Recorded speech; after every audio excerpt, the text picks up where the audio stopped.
further ado, I'd like to introduce to you Jim Underdown, who is our Executive Director of the Center for Inquiry, and he's the chair of the Independent Investigations Group. So please welcome Jim Underdown. Thank you. Thanks, Bob.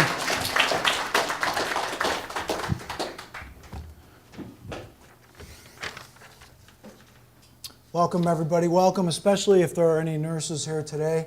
We welcome you to today's unusual lecture. For those of you who don't know, nurses in the state of California are required to take 30 hours of contact hours of continuing education units. They have to do this every 2 years to meet this requirement in order to stay as a registered nurse. This is one of the many facts we learned in the course of what is now a 4-year investigation that the Independent Investigations Group has been working on. Now, what you are about to hear today is a lecture that was approved by the California Board of Registered Nursing. This is a lecture that we applied for last summer and received certification for as our company. This is our certificate. This is our certificate for the California Foundation for Institutional Care, or as we like to call it, CFI Care. We filled out an application for the Board of Nursing in order to teach a class that had a number of different elements to it, and you will see those elements today.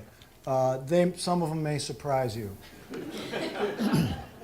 So you're going to hear that lecture in its form that was originally proposed to and accepted by the Board of Registered Nursing. Now, let me preface all this to say we are not against nurses. We have the utmost respect for the nursing profession. And in fact, that's why we're doing this. We think nurses are too well trained, too well educated, too highly qualified to be subject, even as an option, to some of the courses that are allowed to be taught as a part of continuing education in the state of California. So at the end of the lecture itself, we'll talk to you about how we got to this point. But we do want to be clear that it's not about the nurses. We have all the respect in the world for the nurses. I have good friends who are nurses. I have a cousin who's a nurse. I have a cousin-in-law who's a nursing instructor. So this should be in no way be seen as an attack on nurses. That's not what it is. So there's one other aspect to this. Now, we were originally, because we were since last August, an official certified CEU provider for the state, we were going to give continuing education unit credit to any nurse who showed up today. That is until this letter was sent on March 27th, which says that the Board of Registered Nursing has rescinded our license. Now, we went from August to a week ago and heard nothing from the Board of Registered Nursing. We were a completely certified provider. Coincidentally, 2 weeks ago, we started sending out press for this event today. A few days ago, we got this letter. It says, Ms. Kensick, because Karen Kensick is the person who is our lead person on the application, but they copied me, and they basically said, we know what you're up to. This is part of the Independent Investigations Group, and you'll find out they know who we are, and you're not allowed to teach this course or any other course. Consider yourself revoked. And the reason for this is our provider number was issued in error. It's sort of vague, isn't it? I mean, they don't say what the error was. Did we fill out something wrong? Did we break a rule? We don't know. I was on the phone with the board for an hour on Thursday trying to find out from the head of the board, Ruth Ann Terry, the executive officer, why our license was revoked, and was not able to speak to her, and I got passed around to a number of different people, and I could not get a straight answer from anyone. So we still don't know why it was revoked.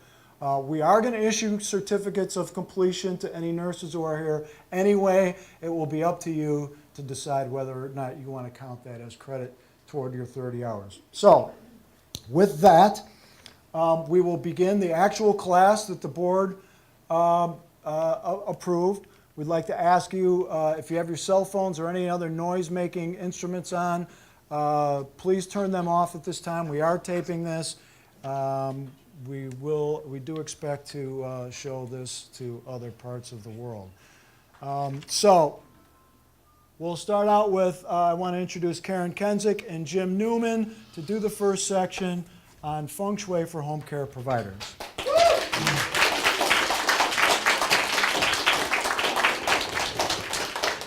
Good morning, I'm Jim Newman. And I'm Karen Kensick. And Karen, why don't you tell the audience your qualifications to teach Feng Shui for home care providers? I have a Bachelor of Science in Art and Design degree from MIT, and I have a Master of Architecture degree from UC Berkeley. In addition to that, I have approximately 20 years of teaching experience in schools of architecture. And Jim, could you please tell us a little bit about yours? My aunt is a nurse. Jim and I will be presenting this course in 3 different parts. One is the importance of good design. The second part is the transition from evidence-based design to Feng Shui philosophies. And then we'll be switching over to Jim to talk about an introduction of the important elements of Feng Shui. So to begin with, as nurses, you work in hospital environments, you work in home environments, you work in a variety of different areas. And I just wanted to show you an image from earlier in the century and tell you that things have changed a lot in the past century or so in hospital design. But as we all know, stressful environments are not conducive to healing. So what have architects been doing about this? Well, modern hospital design, and I'm going to work my way into the home care in a second, but modern hospital design has come a long way. Karen, is this Feng Shui at this point? No, we're not talking about Feng Shui. We're actually talking about evidence-based design. Okay, we got to be very clear about this. There are whole sets of websites you can visit on this, but I just wanted to show you a couple of the studies that are actually being done in the architecture profession, many of which have been sanctioned by the AIA, the American Institute of Architects. Here is one where they study that evidence-based lighting design and how to integrate lighting, daylighting especially, into the design of hospitals. And they have found through, fairly good studies, the result is happier employees and healthier patients. And that lighting has helped improve sleep patterns, even reduce the need for pain medication. Another study that has been done has talked about some innovative practices that are being designed into newer hospitals. They have adaptable rooms that reduce the risk of patient injuries, medication errors, better acoustical treatment. So things have come a long way, I think you'll agree, since the first set of slides. By the way, how many nurses do we have here today? Excellent. Thank you very much for coming. I'm hoping that you get a lot out of this. I'm sure you would all agree that designs that emphasize privacy, dignity, family connections in hospitals are really helping our patients. They even have access to the internet, DVDs, state-of-the-art entertainment. We're trying to make them feel less stressful and help them work towards a healthier prognosis. You'll also notice in the next couple slides images of healing and meditation gardens that have been built. They're for the patients, they're for their families, and actually they're for the doctors and nurses working there as well, because they're actually very stressful themselves in these environments. And the latest research on the impact of design on healing, studies have shown that views of water, natural landscaping, natural light, these can help lower patients' blood pressure. Other garden spaces, I think we could all, as it says here, recognize the wisdom of making a place for nature in our midst. Here we are sort of transitioning into domestic spaces, some very practical advice. Some of it is based upon the American Disability Act, the ADA compliances of doors, toilets, sinks, trying to extend independence for when your patients leave the hospital environment and they go back home, where they might not still be fully mobile or feeling their best, but you do want to make them feel that they can do something about their own healing. And there is, of course, sick building syndrome, a very important concept that has come up in architecture, especially I'd say in the last 10 years or so. And that much of the sick building syndrome is related to poor indoor air quality. So it is interesting to note that some of the evidence-based studies are exploring similar topics that Feng Shui has advocated for many centuries. So after speaking with Jim and giving and taking a little bit, I've tried to incorporate some of the Feng Shui philosophies into some of the evidence-based design things that are coming out of research academies. And I'd like to read this for you. Although the involvement of Feng Shui in health may seem controversial, many Feng Shui systems see it as an extension of Chinese traditional medicine. Here, curing the yin-yang balance of the immediate home environment is as important as prescribing herbs or using acupuncture to balance the yin and yang in the body and restore it to health. So I have proposed these 4 pillars of a healthy home, even a hospital room environment.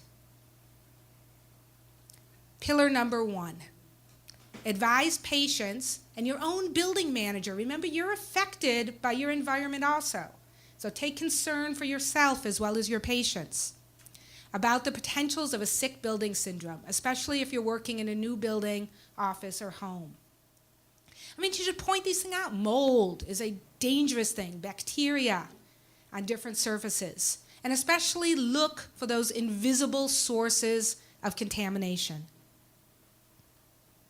Pillar number 2, use color appropriately.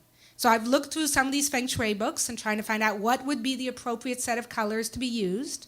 And I've learned that bright red is especially useful to help patients recover, unless they have a history of high blood pressure. Canary yellow is really good too, so I'm advocating switching the gowns from the light green to the bright canary yellow and using blue to reduce stress for your visitors in your visiting rooms. This has been shown through numerous studies according to the Healing Home book, that exposure to red light stimulates the heart and circulation, gets these things going. And it's also used in Feng Shui to add healing and curing energy in any situation.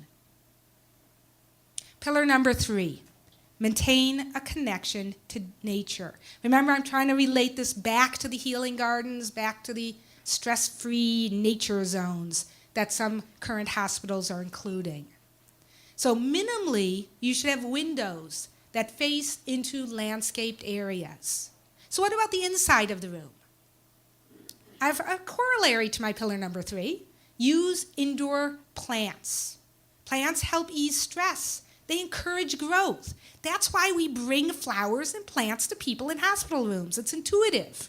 And you bring them in and it encourages the people to feel better. But be careful of things like pointy plants. Cactus, bad energy.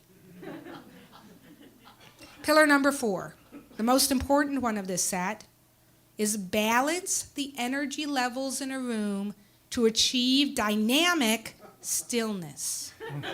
It's very important. This will relate back to balancing the qi when we talk about the home directly. So I was looking at this yin-yang kind of business in the Feng Shui, and I was trying to think of how I would interpret that to talk to nurses and doctors about this. And so my analogy is, instead of sunlight playing over a mountain and in the valley, that we're talking about abductor muscles and adductor muscles. Remember, they're in tension and compression, and they're achieving that dynamic stillness that I have mentioned is so critically important. So here's the review.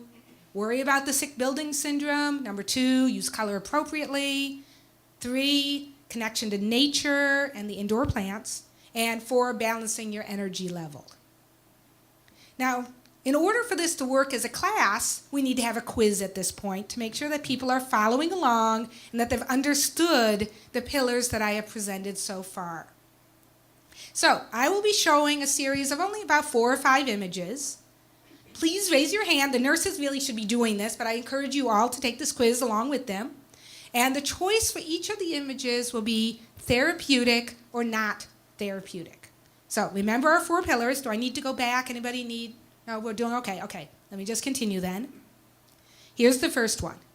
This room. Focus especially on the color of the room. Is this room therapeutic? Hands up. Therapeutic? Hands up. Okay, we got some people think it's therapeutic. Not therapeutic? Okay, why is this not therapeutic? You guys are right. No red, right? It's just beige, not therapeutic at all. Okay, you ready for the next one? Okay, thinking red, canary yellow, green. No questions right now. Save your questions for the end. Wait till I ask the question. Therapeutic? Very good. Can you see that Van Gogh? I'm just going to go to it. Can you see Van Gogh has a really good idea just in his paintings of what's therapeutic and not therapeutic. And Van Gogh's hospital room, well, I admit he did commit suicide, but therapeutic? What do you mean no? Therapeutic. Look at that reds and the greens. I mean, it's a little bit washed out in this slide, but we have the reds and the yellows. It has the yellow picture, the red floor, the red bedspread. It's not so bad. The garden view, therapeutic. Okay. Therapeutic, not therapeutic. No, you guys are catching on. Very good. Not therapeutic. Okay, what about this one? This view from the window. Isn't that a beautiful landscaped view from the window? Therapeutic, not therapeutic. No, good. I mean, you're wrong. It's landscaping. I mean, it's minimal, but they tried. Okay, let's continue. We're in Florence. We have a glass of wine. We're nice plate of Italian food. Nice Italian music playing in the background. Therapeutic, not therapeutic. Not therapeutic? You're right. Come on, look at that. It's very, aside from a distant view of those hills, it's an urban landscape, hardscape. This is not, we talked about connection to nature. Remember that. You got to go with the pillars. And it's pointy. 2 things. But they're red. Okay, now let's continue on. That was kind of the first half. We have gone from real research that is being done by architects for evidence-based design. We're now trying to get a middle ground of maybe Feng Shui has some balance, and I can use that to help establish these 4 pillars. Now let's go to see what Feng Shui actually does tell us and how we can relate it to a specific domestic environment. And to do that, we have Jim. And we go from the 4 pillars to the 5 elements: fire, earth, metal, water, wood, and how these all interact in a room, in a home. And there are some tools that you can use. For example, there's the Feng Shui compass, which is the Lao Pan.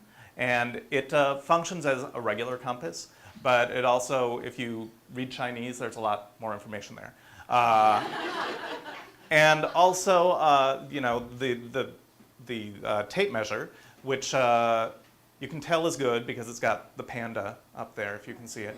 And it also has a lot of Chinese on it, which is very helpful if you speak Chinese, and if you don't, it still functions as a regular tape measure. So if you need to measure, you know, the distance between the dresser and the door, which can be very important, you can use that. And these items are available at cficare.com for $9.99.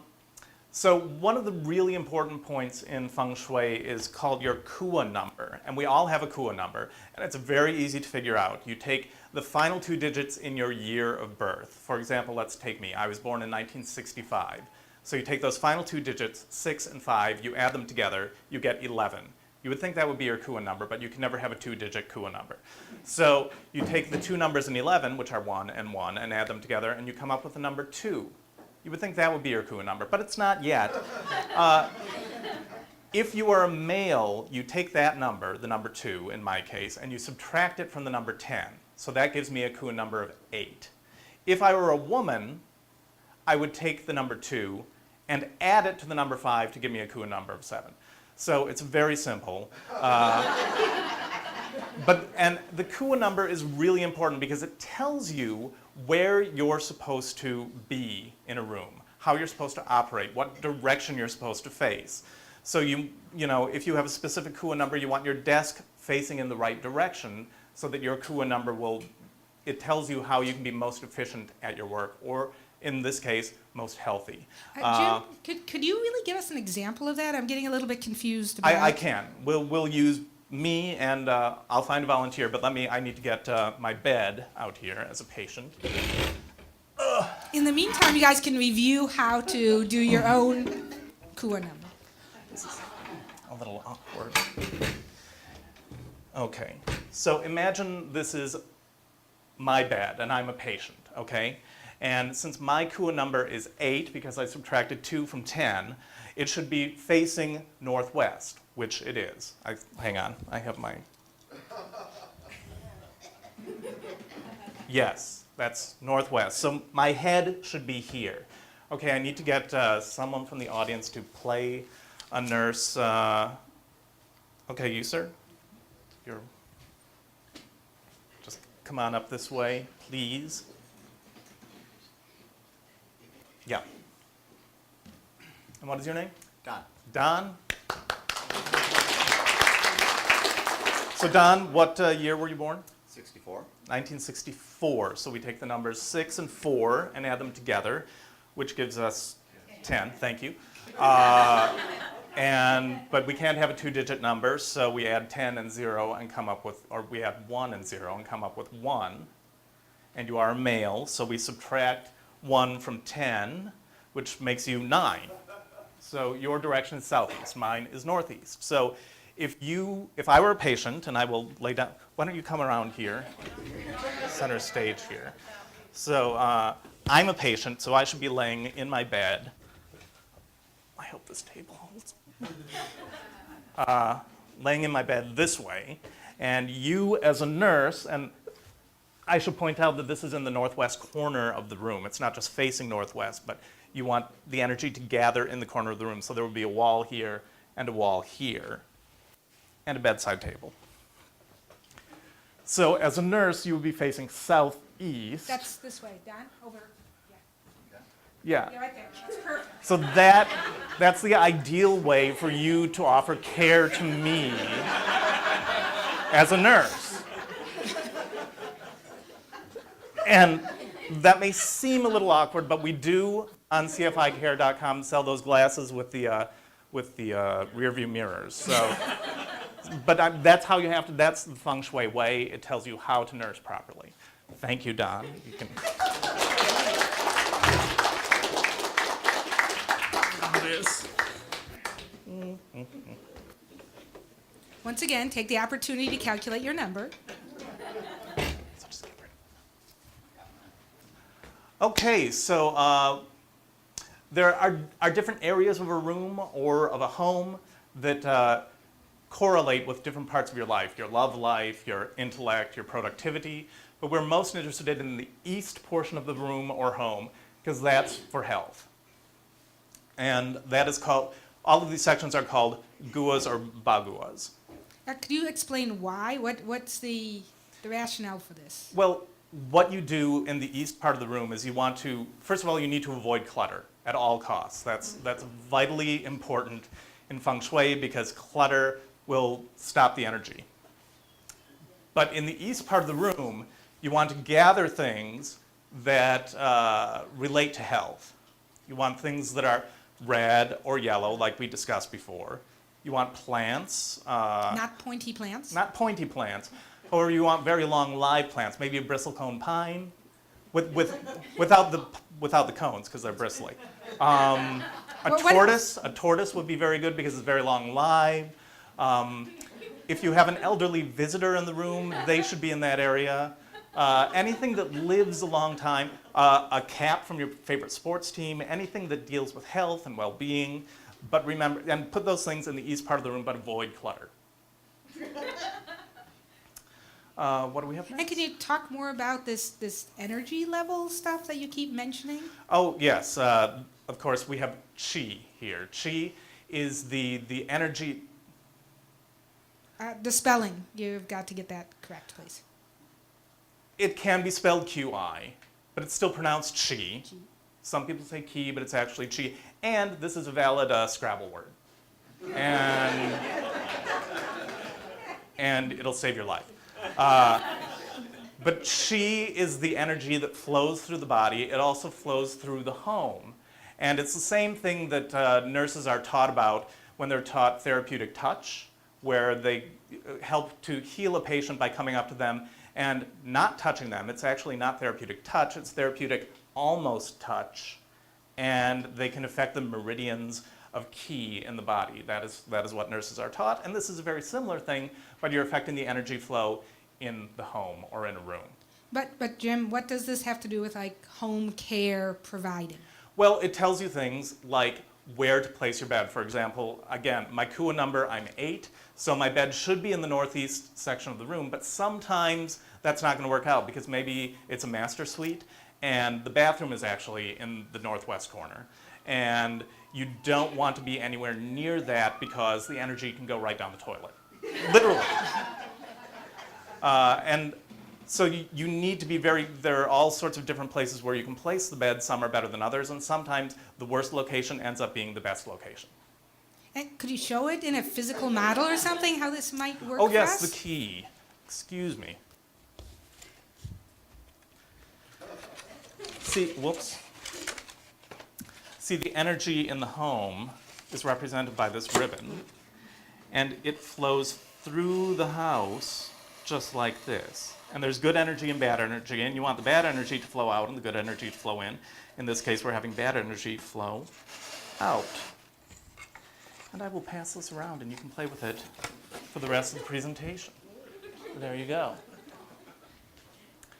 There are a lot of books available on Feng Shui, and this book is particularly helpful in the nursing profession because it's Feng Shui and health, and it deals specifically with health-related issues. There are a lot of examples from this book.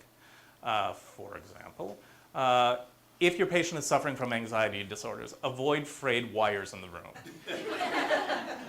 It's bad for their anxiety, and it could burn down the house. If your patient suffers from arthritis, then natural crystals, if you have crystals around them or they're wearing them, especially garnet, my birthstone, or black tourmaline, they're both very good. Okay, if your patient has cancer, and from their bed they can look out the room and see the kitchen and see the stove, it's a disaster. Now, obviously, you've put the patient's bed in the ideal position, so you have to move the stove or the kitchen. And this is also important for architects. Get it right the first time so that the Feng Shui practitioners don't have to clean up your mess. Heart disease. Okay, you need to eliminate things that are 3 in a row, 3 doors in a row, but anything 3 in a row. One of the things for the east part of the room that's ideal is pictures of family, but if you have a picture of 3 family members sitting in a row, it's very unhealthy. So you want to Photoshop that and have one of them appear to be standing behind the other 2. If someone has AIDS or any sort of immune problem or circulatory problems, a 50 millimeter crystal on a 9-inch red string is ideal. It absorbs the bad energy. And if you have a patient that has that problem and arthritis, that crystal could be a garnet or a black tourmaline. And this also, if it's a 2-story house and you open the front door and there's a staircase leading up to the bedrooms right there at the front door, the energy will just come pouring down those stairs and out the door every time you open the door. But if you hang that crystal in the front hallway, everything will be fine. If your patient has respiratory problems, wind chimes. You would think that would remind them of their respiratory problems, but apparently it's very good. And you may also have to have an electric fan, otherwise they'll just hang there and be quiet. Stomach and intestinal problems. Sound and tone is very important. The musical note E. If there's a piano or any musical instrument in the room, just keep hitting E, E, E, E, E, E, and those stomach problems vanish. And urinary tract problems. This is another, you don't want the bathroom inside the bedroom again. You would think it would be very important for someone who had urinary problems, but it actually, again, the energy is being sucked down the toilet, and it's the energy that they need to keep in the room. But the most important thing that you can learn in this book or any book on Feng Shui is this part in blue. First, you have to remove all negativity from your mind and then strongly and positively believe in Feng Shui, or it won't work. So that concludes this portion, but there are many more aspects of this course for home health care. And to bring those to us, we'll bring back to the stage Mr. Jim Underdown. All right. Thank you. Excellent work.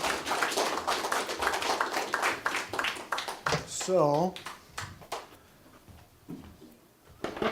that was the first part. Now, these next sections, again, I will remind you, were all included on the application, certified in August by the CBRN.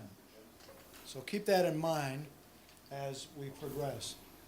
Now, let me pull a couple of parts off the application itself, because you have to explain what good the course is going to do on the application. So at the end of this course, participants will be able to chart energy flow, empower self-healing techniques, promote these therapeutic qualities. What I'm going to focus on are these two down here. That's it's pronounced mobile kinesiology, and we're also going to do apophenia. Start out with mobile kinesiology. It's a German word. Mobile means furniture. Kinesiology, of course, is movement. So we're going to be talking about furniture moving.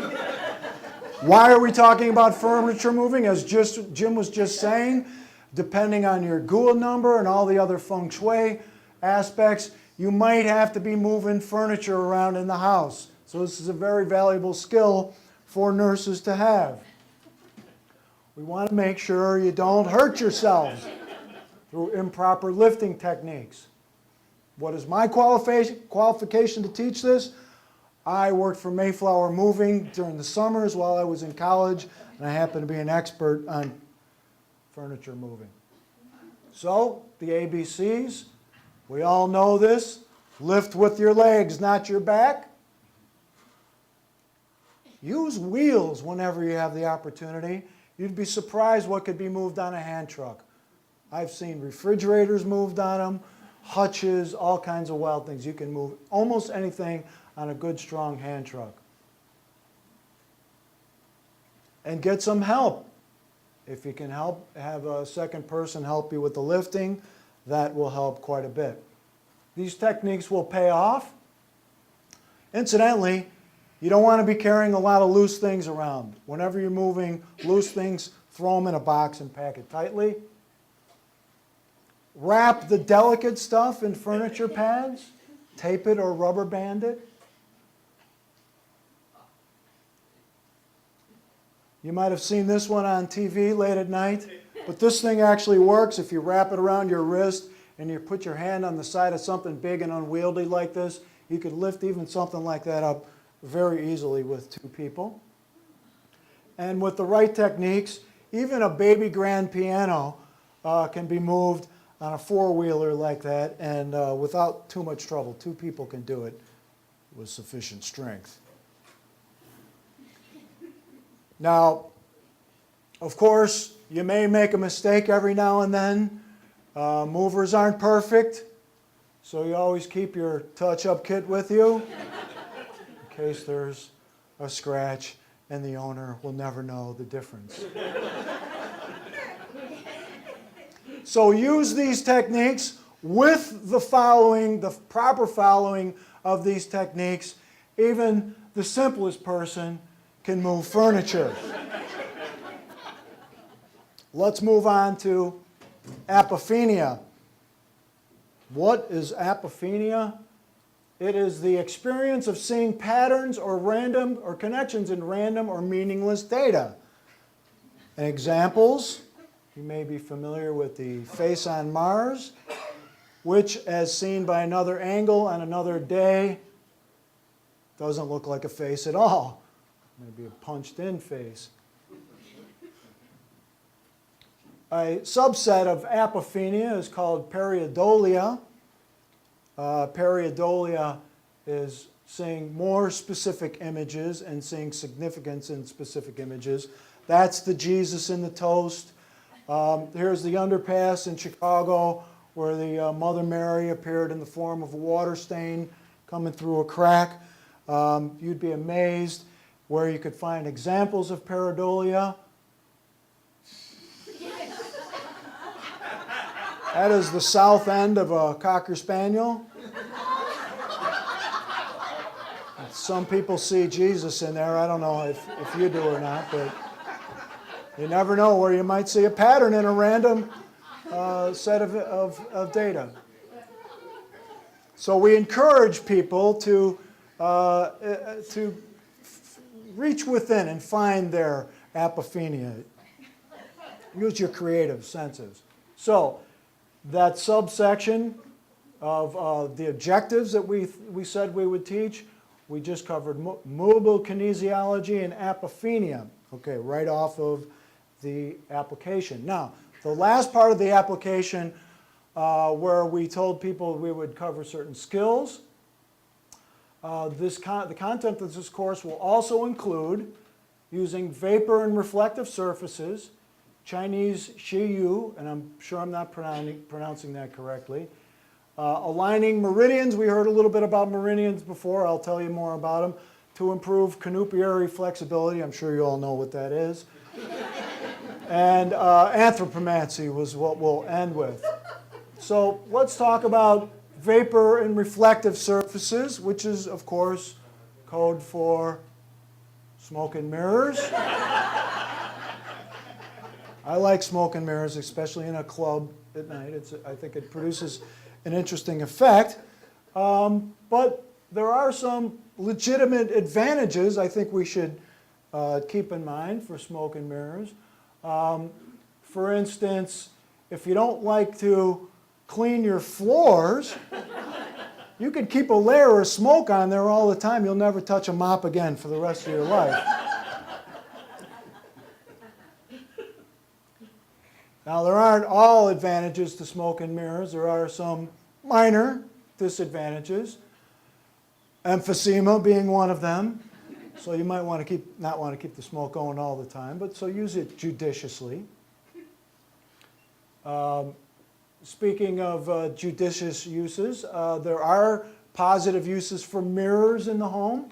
We all know that a set of mirrors on the wall can make a small room look larger. So you might take advantage of that. However, let's keep in mind, as Jim was talking about, there are lots of different things to keep in mind regarding Feng Shui, and mirrors is one of them. They are explicitly mentioned. The caution and care one must take in using mirrors. I know I don't always look great in the morning. Maybe some patients don't always look great in the morning.